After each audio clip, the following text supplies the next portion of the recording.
അടൂരിൽ 3.5 വർഷമായി CPM നേതാക്കൾ അനധികൃതമായി കൈവശം വച്ചിരിക്കുന്ന കടമുറി ഏറ്റെടുക്കാൻ വന്ന യുവതിയെയും ഭർത്താവിനെയും ഗുരുതരമായ ഹൃദ്രോഗം ബാധിച്ച് ചികിത്സയിലുള്ള ഭാര്യാപിതാവിനെയും മർദ്ദിച്ചതിന് 4 CPM നേതാക്കൾക്കെതിരെ കേസെടുത്തു. CPM Thengamam local secretary Anuchandran, panchayat അംഗം അപ്പുണ്ണി എന്ന വിനീഷ്, മുൻ പഞ്ചായത്ത് അംഗവും ലോക്കൽ സെക്രട്ടറിയുമായിരുന്ന ദിൻരാജ്, ശ്യാം എന്നിവർക്കെതിരെയാണ് കേസെടുത്തിരിക്കുന്നത്. കടമുറിയിൽ സൂക്ഷിച്ചിരുന്ന 1.72 ലക്ഷം രൂപ കാണാതായെന്നും ഫർണിച്ചറുകളും രേഖകളും കടയുടമ കൊണ്ടുപോയെന്നും പ്രതികളായ CPM നേതാക്കൾ ആരോപിക്കുന്നു.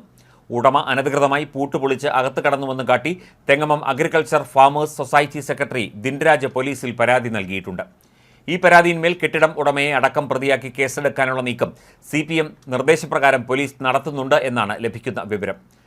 തെങ്ങമം കൊല്ലായിക്കൽ ജംഗ്ഷനിൽ ഇന്നലെ രാവിലെയാണ് സംഭവമുണ്ടായത്. കടയുടമ കൊല്ലം ശൂരനാട് വടക്ക് കൈലാസത്തിൽ അനിത, ഭർത്താവ് ലതീഷിന്റെ പിതാവ് സദാശിവൻ എന്നിവർക്കാണ് മർദ്ദനമേറ്റത്. SBIയുടെ കസ്റ്റമർ സർവീസ് സെന്റർ കടമുറിയിൽ തുടങ്ങാൻ അനിത അപേക്ഷ നൽകിയിരുന്നു. രാവിലെ ഇവിടെ വന്ന് കടമുറി തുറന്ന് ഇന്റർനെറ്റ് കണക്ഷൻ വലിക്കാൻ തുടങ്ങുന്നതിനിടെ CPM നേതാക്കൾ പാഞ്ഞുകയറി ഇവരെ മർദ്ദിക്കുകയായിരുന്നുവെന്ന് പറയുന്നു. കടയിലേക്ക് ഓടിയെത്തിയ CPM കാർ ആദ്യം സദാശിവനെ തലങ്ങും വിലങ്ങും തല്ലി. ഗുരുതരമായ ഹൃദ്രോഗം ബാധിച്ച് പേസ് മേക്കർ ഘടിപ്പിക്കുന്നതിന് ഡോക്ടർ ശുപാർശ ചെയ്ത ആളാണ് സദാശിവൻ. സ്ത്രീ എന്ന പരിഗണന പോലും നൽകാതെയാണ് അനിതയെ മർദ്ദിച്ചത് എന്ന് പരാതിപ്പെടുന്നു. തടയാൻ ശ്രമിച്ച ലതീഷിനെയും ക്രൂരമായി CPM കാർ മർദ്ദിച്ചു. അനിതയുടെ പിതാവ് രവിക്കും മർദ്ദനമേറ്റുവെന്ന് പറയുന്നു. ഇവരെ ഉടൻ തന്നെ അടൂർ ജനറൽ ആശുപത്രിയിൽ പ്രവേശിപ്പിച്ച് ചികിത്സ നൽകി. അനിതയുടെ പിതാവ് രവിയുടെ ഉടമസ്ഥതയിലുള്ളതാണ് 2 നില കെട്ടിടം. ഇതിൽ ഒരു മുറി അനിതയ്ക്ക് അടുത്തിടെ രവി എഴുതി നൽകിയിരുന്നു.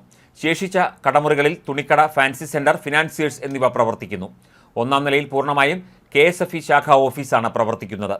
കോവിഡ് തുടങ്ങുന്നതിന് മുൻപാണ് അഗ്രികൾച്ചറൽ റൂറൽ ഫാമേഴ്സ് സൊസൈറ്റി തുടങ്ങുന്നതിനായി CPM നേതാക്കൾ കടമുറി വാടകയ്ക്ക് ചോദിക്കുന്നത്. ചെറിയ തുക അഡ്വാൻസ് നൽകിയിരുന്നു, എന്നാൽ കരാർ എഴുതിയിരുന്നില്ല. അതിനുശേഷം വാടക നൽകിയിട്ടില്ല. കടമുറി പൂട്ടിക്കിടക്കുകയുമാണ്. ഇതിനിടെ പിതാവ് അനിതയ്ക്ക് ഈ മുറി എഴുതി കൊടുത്തു. ഇവിടെ സ്ഥാപനം തുടങ്ങുന്നതിന് വേണ്ടി മുറി ഒഴിയണമെന്ന് CPM നേതാക്കളോട് ഇവർ ആവശ്യപ്പെട്ടിരുന്നു.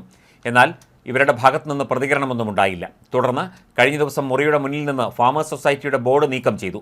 മുറി വൃത്തിയാക്കുന്നതിന് വേണ്ടിയാണ് അനിതയും ബന്ധുക്കളും എത്തിയത്. അപ്പോഴാണ് CPM നേതൃത്വത്തിൽ ക്രൂരമായ ആക്രമണം നേരിടേണ്ടി വന്നത്.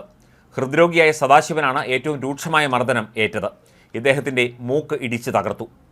പോലീസ് കേസെടുത്തു. തെരഞ്ഞെടുപ്പ് കാലത്ത് ഈ മർദ്ദനം പാർട്ടിക്ക് തിരിച്ചടിയാകുമെന്ന് കണ്ടാണ് CPM നേതാക്കൾ പോലീസിൽ കൗണ്ടർ പരാതി നൽകിയിരിക്കുന്നത്. ദീർഘകാലമായി പ്രവർത്തിക്കാത്ത, തുറക്കുക പോലും ചെയ്യാത്ത മുറിയിലാണ് 1.72 ലക്ഷം രൂപ സൂക്ഷിച്ചിരുന്നത് എന്ന വാദമാണ് CPM പരാതിയിൽ ഉന്നയിക്കുന്നത്. CPMന്റെ മുഖം രക്ഷിക്കാൻ വേണ്ടി വാദികൾക്കെതിരെ കൗണ്ടർ കേസ് എടുക്കാനുള്ള നീക്കമാണ് ഇപ്പോൾ പോലീസ് നടത്തുന്നത് എന്നും ആക്ഷേപമുണ്ട്.